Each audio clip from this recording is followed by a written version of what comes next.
할렐루야. 네, 오늘도 은혜의 자리에 나오신 여러분 모두에게 또 주님의 은혜가 함께하기를 축복합니다. 바울 사도의 그 인생의 주제가 있다면은 그 사도의 인생의 주제는 복음입니다. 복음은 예수 그리스도지요. 그러니까 오직 그리스도만 존귀하게 하는 이 삶을 위하여 자신의 온 인생 전체를 거기에 다 내어놓은 이러한 삶을 그는 스스로 고백했고, 또 고백만이 아니고 그 삶을 살아가던 그런 사도였음을 우리는 바울 서신에서 너무나도 아주 자세하고도 또 깊이 있는 내용들을 살펴볼 수 있다는 사실입니다.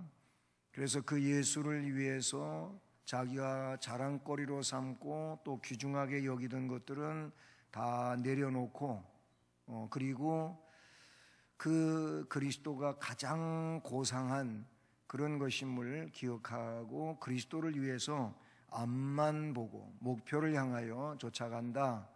아직 잡은 줄로 여기지 아니하고 잡으려고 그렇게 쫓아간다 라는 표현을 빌립보에서 사용하기도 했습니다. 오늘 이 고린도후서 4장 전체의 말씀을 보면 바로 그런 바울 사도의 신앙 철학을 우리가 엿볼 수 있음을, 분명히 엿볼 수 있음을 느끼게 됩니다.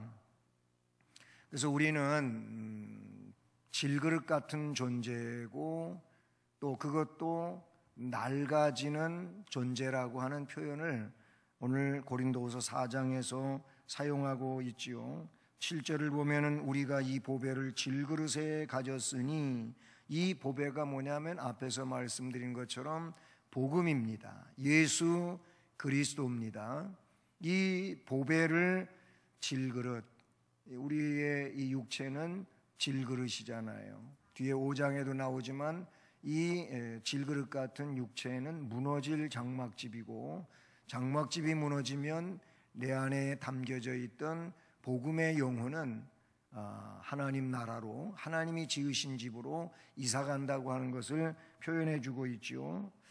때문에 이 보배를 질그릇에 가졌기 때문에 비록 낡아지는 질그릇이지만 8절에서는 그래서 우리가 사방으로 우겨쌈을 당하여도 쌓이지 아니하며 답답한 일을 당하여도 낙심하지 아니하며 박해를 받아도 버림바 되지 아니하며 거꾸러뜨림을 당하여도 망하지 아니하고 우리가 항상 예수의 죽음을 몸에 짊어짐은 예수의 생명이 또한 우리 몸에 나타나게 하려 함이라. 진짜 아멘, 아멘, 아멘 할 말씀만 여기 나타나고 있어요. 근데 거기만이 아니하고 뒤로 넘어가서 16절 말씀을 보면은 그러므로 우리가 낙심하지 아니하노니 우리의 겉사람은 낡아지나 우리의 속사람은 날로 새로워지는도다. 우리의 속사람이 뭡니까? 바로 성령을 입은 그런 영적 상태를 말한다고 볼 수 있습니다. 그 속사람은 날이 가면 갈수록 더 새로워지는 이 은혜에 대하여 말씀하고 있지요. 겉사람은 낡아져 갑니다. 노쇠 현상이라고 볼 수가 있는 것이죠. 자, 이렇게 바울 사도의 인생의 주제는 예수 그리스도 복음이었습니다. 그거를 자랑하고 있습니다. 그것은 곧 또 제자들에게도 그리고 믿음의 백성들에게도 그와 같은 신앙의 능력이 그 심령 안에 자리 잡기를 원하는 이 상황을 증언하고 있는 내용이라고 볼 수가 있는 것이지요. 그렇습니다. 오늘 우리도 이 말씀을 들으면서 우리의 인생 주제가 이렇게 복음일 수 있기를 주님의 이름으로 축복합니다. 그것은 곧 생명이고 능력이고 또 주께서 우리에게 원하시는 바 아름다운 삶을 살아가는 복된 역사를 이루게 되는 근간이 되는 줄로 믿습니다. 오늘 그래서 4장을 열면서 바울 사도는 그러므로 우리가 이 직분을 받아, 이 직분은 3장에서 영광의 직분이라고 하는 내용으로 이미 설명드린 바가 있지 않습니까? 이 영광스러운 직분을 받아 긍휼하심을 얻은 대로 낙심하지 아니하고 그랬어요. 오늘 전체적인 말씀 제목은 그리스도인의 생활인데, 우리는 예수를 구주로 믿기 때문에 그래서 그리스도의 제자가 된 것이며, 그리스도의 제자가 된 사람은 그리스도인의 생활을 살아가야 됩니다. 그 그리스도인의 생활은 전체적이고 그리고 중심적이고 큰 내용으로 볼 때에는 하나님께 영광 돌리는 생활이라고 볼 수가 있습니다. 하나님께 영광 돌리는 삶을 우리가 살아가야 돼요. 우리의 그 생활 자체를 크게 둘로 나뉘어 보면은 언행 생활이 있고 그 다음에 행동 생활이 있습니다. 언행은 곧 말이고, 그리고 행동 생활은 우리의 이 몸으로 삶을 그렇게 표현하고 이루어가는 내용이라고 볼 수 있죠. 이게 결국 삶의 전부라고 둘로 크게 나눠서 이야기하면 그렇습니다. 그러면 하나님께 영광을 돌리는 삶은 언행 또한, 또는 우리의 육체적 행동 또한 하나님이 기뻐하시는 믿음에 근거한 삶이어야 될 줄로 믿습니다. 그렇잖아요. 이 언행이 하나님의 영광을 가리거나 하나님을 욕되게 하는 이런 일에 우리의 언행이 되면은 그것은 하나님의 영광을 가리우는 거예요. 그리고 그 삶은 그리스도인의 삶이 될 수가 없지요. 비그리스도인의 삶이라고 말할 수밖에 없다는 겁니다. 말도 그러므로 우리는 점진적으로 거룩한 변화를 일으켜가는 성화의 삶으로 나아가야 될 줄로 믿습니다. 예수를 믿기 전에, 아니면 예수를 믿어서 아직 이제 그 은혜로운 삶을 살아가지 못하는 신앙의 유아기적 증상 속에 있다면 아직 그런 티를 벗을 수 없었겠지만은, 그러나 은혜 속에서 이 내용들은 점점 변화되어 가야 될 줄로 믿습니다. 행동도 그래야 된다는 사실을 오늘 우리는 이 말씀 속에서 깨닫게 되는 것이죠. 그래서 하나님께 영광을 돌리는 이 생활을 위해서 말도 행동도 말씀을 따라서 바르게 해야 그리스도인의 생활을 사는 자고 성도의 삶을 사는 자라고 볼 수가 있지요. 오늘 말씀에는 그리스도인의 생활에 대하여 이야기할 때, 그래서 그러므로 우리가 이 직분을 받아 긍휼하심을 얻은 대로 낙심하지 아니하고 라고, 낙심하지 않는 성도 혹은 낙심하지 않는 생활에 대하여 말씀을 우리에게 바울 사도는 선언해 주고 있다는 사실이죠. 긍휼하심을 얻은 대로 이 거룩한 직분을 받은 자들은 낙심하지 아니하고 그랬어요. 이 낙심 혹은 절망, 이 내용은 그리스도인이 가지고 있을 내용은 아닌 겁니다. 그리스도인이 누굽니까? 앞에서도 말씀을 잠시 언급했지만은 그리스도인은 복음을 지니고 있는 사람입니다. 복음이 예수 그리스도입니다. 그는 예수 그리스도는 누구십니까? 부활의 첫 열매가 되신 생명이십니다. 성경에는 예수님이 이 땅에 오시기 전에도 그분은 하나님이시고 그분은 생명이고 그분은 빛이고 그런 분이 이 땅 위에 인간의 몸을 입고 오셨다고 하고, 그래서 우리를 위하여 구속의 제물이 되셨다고 말씀해 주고 있는데, 그 예수 그리스도는 생명이에요. 생명.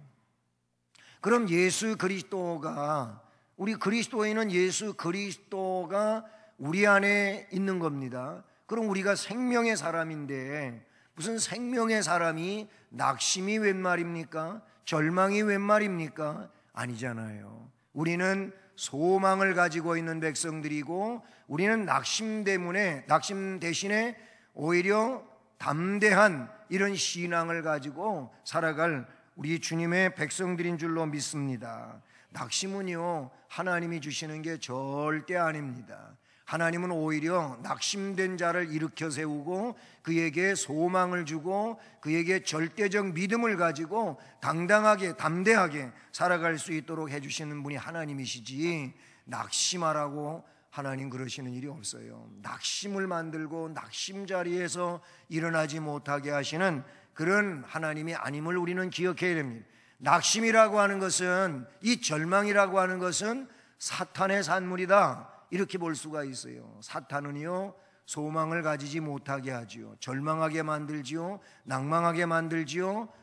그리고 낙심하게 만듭니다. 바울 서신에도 그러하고 복음서에도 그러하고 하나님 말씀 가운데는 낙심된 자도 일으켜 세워서 소망 안에 담대하게 살아가게 하는 주님이신 줄로 믿습니다. 그래요. 성도는요, 영광의 직분을 가지고 소망 가운데 낙심을 버리고 살아갈 수 있도록 그렇게 역사하시는 우리 주님이신 줄로 믿습니다. 그 직분 자체가 영광을 향하여 나아가는 이런 자들임을 우리는 기억해야 될 줄로 믿습니다. 그래요. 바울 사도도 로마서에서 자신이 이방인의 사도로 직분을 받은 사실을 너무나도 자랑스럽게 생각을 하면서 그 직분을 또는 사명으로 감당하는 데 있어서 그는 낙심하지 않았어요. 오히려 소망 가운데 능력 있게, 권세 있게, 더 담대히 그렇게 어디에서든지 복음을 증언하고 살아갔던 내용들을 우리는 찾아볼 수 있다는 사실이죠. 그래요. 우리는 이런 영광스러운 직분을 생명 안에 받은 자들이며 또 말씀에 있는 것처럼 긍휼하심을 입었기 때문인 줄로 믿습니다. 그렇잖아요. 우리는 하나님의 긍휼을 입은 자들로서 멸망의 대상이 아니라 영광에 이르는 그런 하나님의 자녀인 줄로 믿습니다. 그래요.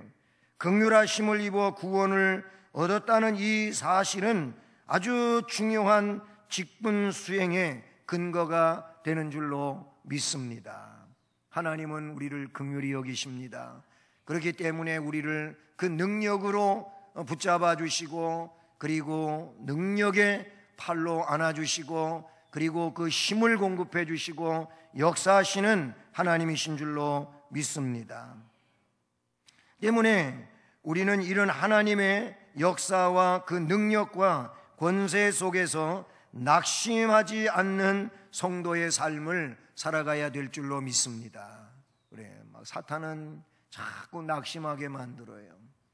자기의 형편을 생각하면서 또 여러 가지 벽에 부딪혀 있는 이런 암울한 일들을 생각하게 하면서 낙심하게 만들어요. 절망하게 만들어요. 그래서 무너지게 만들어요. 그게 사탄의 전략이고 전술이고 사탄이 노리고 목적하는 내용은 다 그런 일들인 줄로 믿습니다. 그러나 하나님은, 우리 주님은 그런 자리에 있는 자에게도 소망 갖게 하시고 일어날 수 있게 해주시고 새롭게 해주시고 능력으로 나아갈 수 있도록 함께 하시는 줄로 믿습니다. 그러므로 오늘 그리스도인의 생활 가운데 먼저 오늘 말씀에서는 낙심하지 말아야 될 것을 우리에게 가르쳐주고 있다는 것이지요. 그 다음에 두 번째로는 자신을 성결하게 하는 성도의 생활을 살아갈 것을 말씀해 주십니다. 그래서 2절 중반까지를 보면 이에 숨은 부끄러움의 일을 버리고 속임으로 행하지 아니하며 하나님의 말씀을 혼잡하게 하지 아니하고 라고 말씀해 주고 있어요.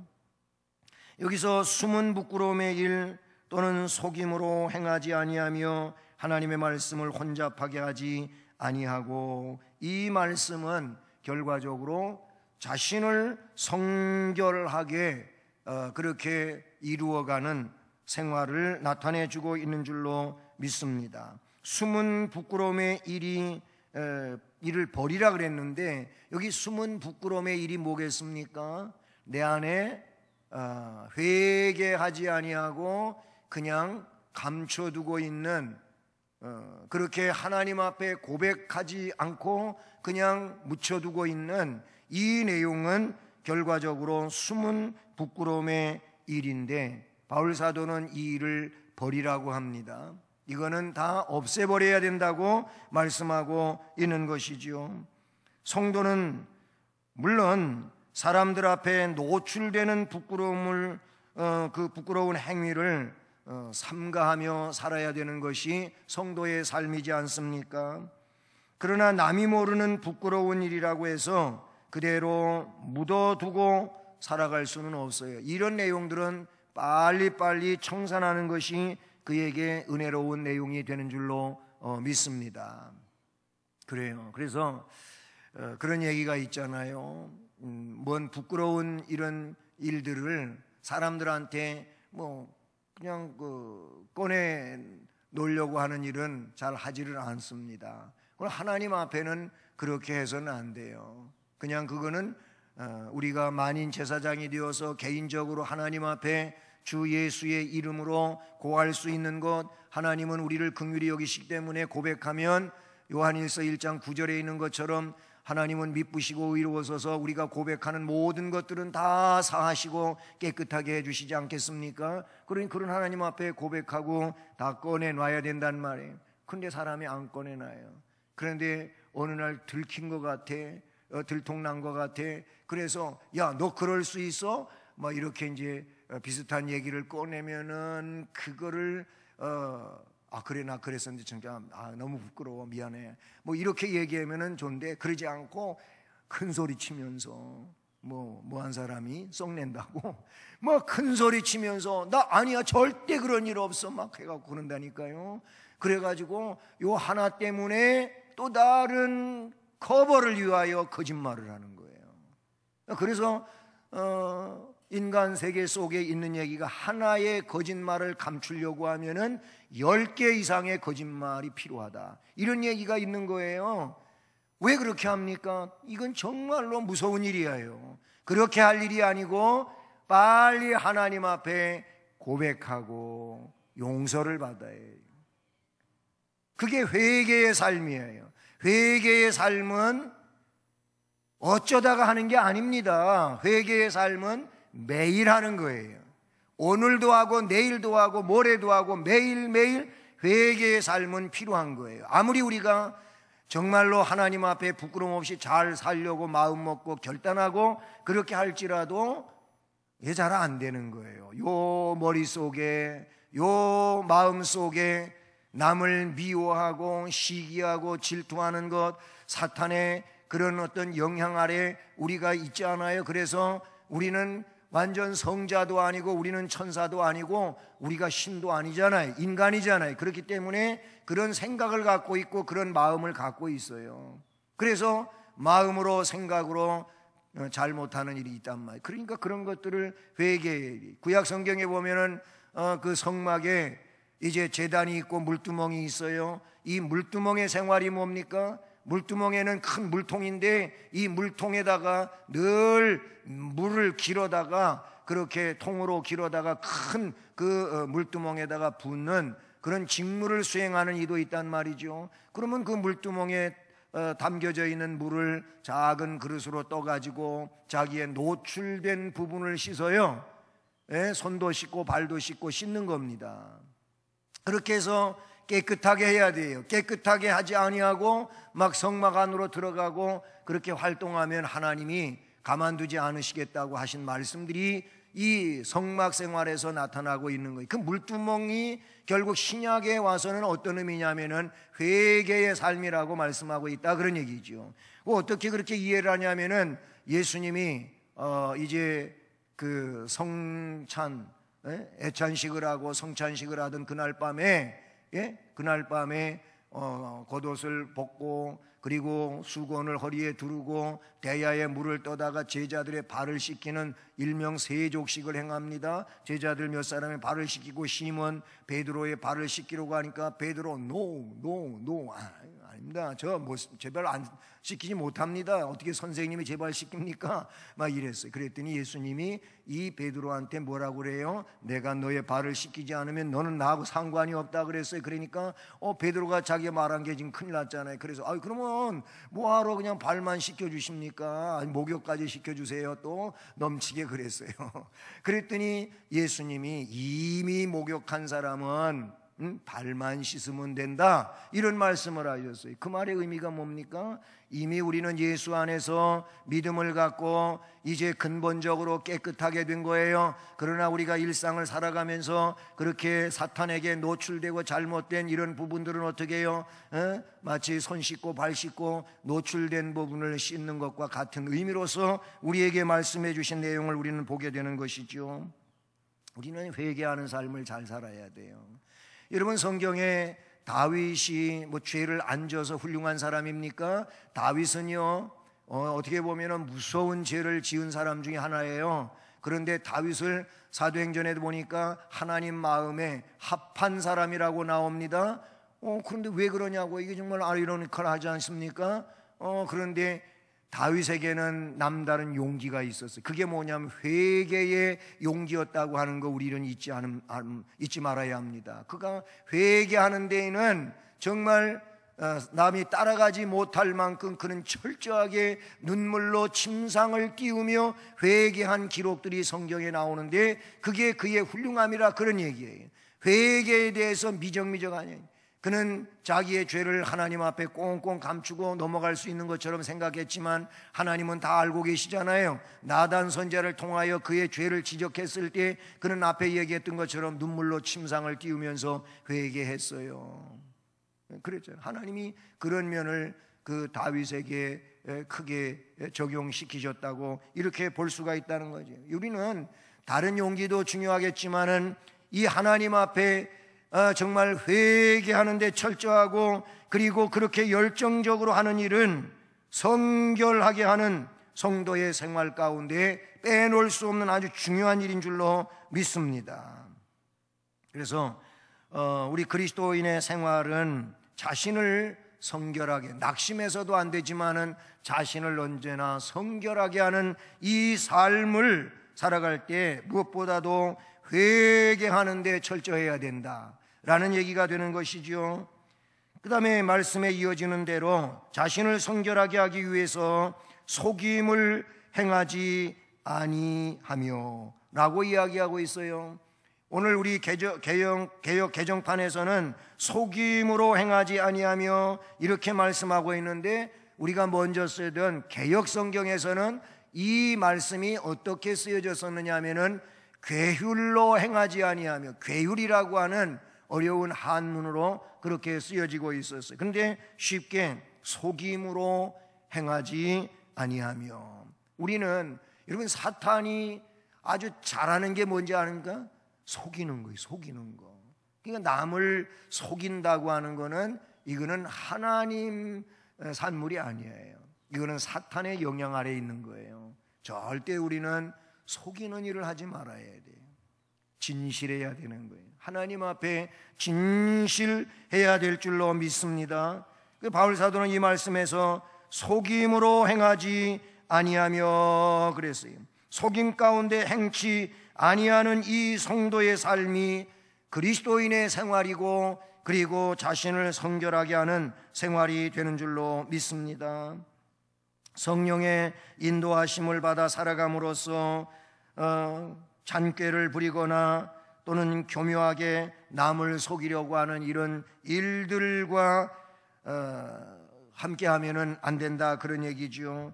그것은 자신을 성결하게 하는 생활과 너무나도 거리가 먼 이런 일이라고 볼 수밖에 없는 것이지요.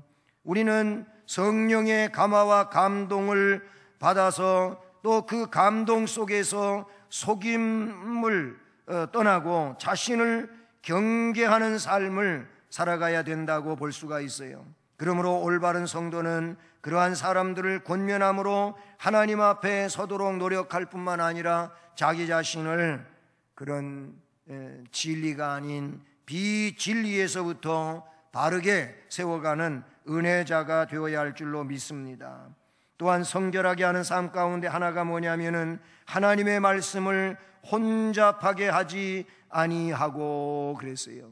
하나님의 말씀을 말씀 그대로 잘 따르고 그리고 믿고 선포하고 은혜로 그 말씀 안에 살아가는 삶이어야 되는데, 말씀을 자꾸만 그 말씀의 원리와는 다르게 변질시키고 그렇게 또 합리화시키고 하면서 사는 이 삶은 말씀을 혼잡하게 하는 일이라고 볼 수 있는 것이죠. 말씀대로가 아니고 말씀을 자꾸 변칙적으로 그렇게 삶 속에 이용하려고 하는 이 내용은 말씀을 혼잡하게 하는 이런 사람이라고 볼 수가 있는 것이죠. 성령의 인도하심으로 속임 가운데서 떠난 성도는 행여 속임으로 인해 하나님의 말씀을 혼잡케 하는 일은 하지 말아야 된다는 것입니다. 오히려 그러한 일을 저지르고자 하는 사는 자를 권징으로 다스릴 수 있는 이런 입장에 서야 된다고 볼 수 있는 것이죠. 숨은 부끄러움을 버리는 일이 자기 자신을 위한 양심적 신앙생활이라고 한다면, 속임 가운데 행치 아니함으로 말씀을 혼잡하게 하지 않는 일은 타인을 위한 신앙생활이자 하나님 앞에 바로 서는 이런 일이라고 볼 수 있다는 것이죠.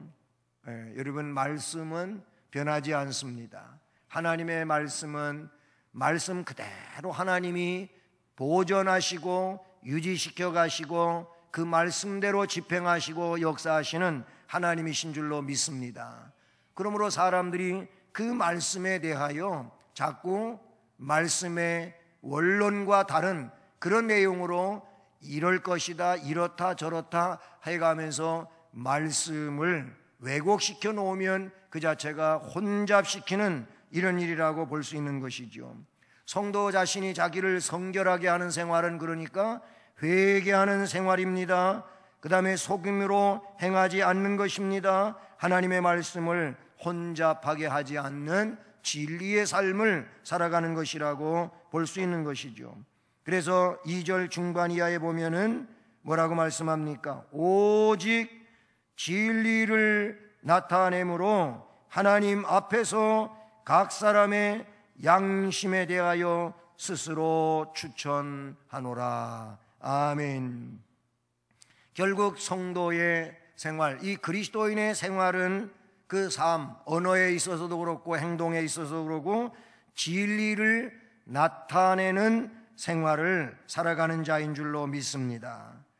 우리는 하나님 앞에 이제 서게 될 거 아니겠습니까? 누구나 하나님 앞에 선 삶을 사는 것이고 장차 결과적으로 인생을 다 살고 하나님 앞에 서는 존재가 되는데, 그때 하나님께서 우리에게 원하시는 것은 진리의 삶을 산 것에 대한 내용을 원하고 계시는 줄로 믿습니다. 진리에 대하여 충성하고 헌신하고 그리고 은혜롭게 살아온 생활에 대하여 주님은 우리를 보실 것이고 그리고 판단하시고 평가하실 그런 내용인 줄로 믿습니다. 이렇게 성도의 생활은 하나님 앞에서 사는 생활인데, 그러므로 그는 진리의 말씀을 받은 후에 하나님의 임재 앞에서 그 진리를 드러내는 삶을 살아야 될 줄로 믿습니다. 그래요. 우리는 그러므로 지난 날에도 그러하지만 이제 이후의 삶을 살아가는 데 있어서도 우리의 삶을 통해서는 진리의 길을 걸어가고 진리를 표현하고 그 진리를 드러내는 이런 삶으로서 하나님의 나라와 거룩한 역사를 위하여 주어진 현실의 삶을 바르게 감당하고 살아가야 될 줄로 믿습니다. 그래서 하나님 앞에서 성령께서 원하시는 대로 붙잡힌 삶을 말씀 실천하는 내용으로서 감당하는 삶을 살아가야 될 줄로 믿습니다. 이런 삶에 대해 베드로는 누구든지 말할 때는 하나님의 말씀을 하는 것 같이 하라 라고 베드로전서 4장 11절에서 말씀하고 있는 것을 보게 되는 것이죠. 여러분, 우리가 복음을 증언하고 그리고 증언한 그 복음의 메시지 안에서 살아가는 그 삶이 뭡니까? 각 사람 앞에서 진리를 드러내는 삶을 살아가는 자라고 볼 수 있는 것이지요. 성도의 직분이 복음 전달하고 할 때 성도의 삶은 복음을 드러내는 삶을 살아가야 될 줄로 믿습니다. 그냥 언어적으로만 예수 믿으세요, 예수님이 구세주입니다, 예수를 믿어야 하나님 백성이 될 수 있습니다, 예수 믿으면 영생을 선물로 받습니다, 우리가 언행으로 말할 뿐만 아니라 우리 자신이 그 믿음을 가지고 그 믿음의 삶으로 우리 삶을 표현하면서 하나님을 드러내고 그 진리를 드러내는 이 삶을 살아가야 될 줄로 믿습니다.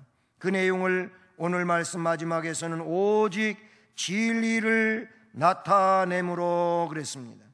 하나님 앞에서 또 각 사람의 양심에 대하여 스스로 추천하노라. 아멘. 이렇게 그리스도인의 생활은 낙심하지 않는 생활입니다. 낙심은 사탄의 산물이라고 여러분에게 말씀을 드렸습니다. 그러므로 하나님의 백성으로서의 생활은 소망의 삶이고 그리고 담대한 능력 속에 살아가는 삶임을 기억하고 세상 이런저런 일들 때문에 낙심하지 않는 믿음의 사람이 되기를 주님의 이름으로 축복합니다. 그리고 자신을 성결하게 하는 삶으로 회개, 속임을 버리는, 그리고 말씀을 혼잡하게 하지 않는, 그리고 크게 세 번째는 진리를 나타내는 이 생활이 그리스도인의 생활이라고 나타내주고 계십니다. 우리가 우리의 삶을 살아가게 될 때 그리스도인의 생활로 생명을 지니고 생명 안에 살아가는 이 삶을 보다 더 능력 있게 권세 있게 감당하고 살아가는 우리 모두가 될 수 있기를 주님의 이름으로 축복합니다.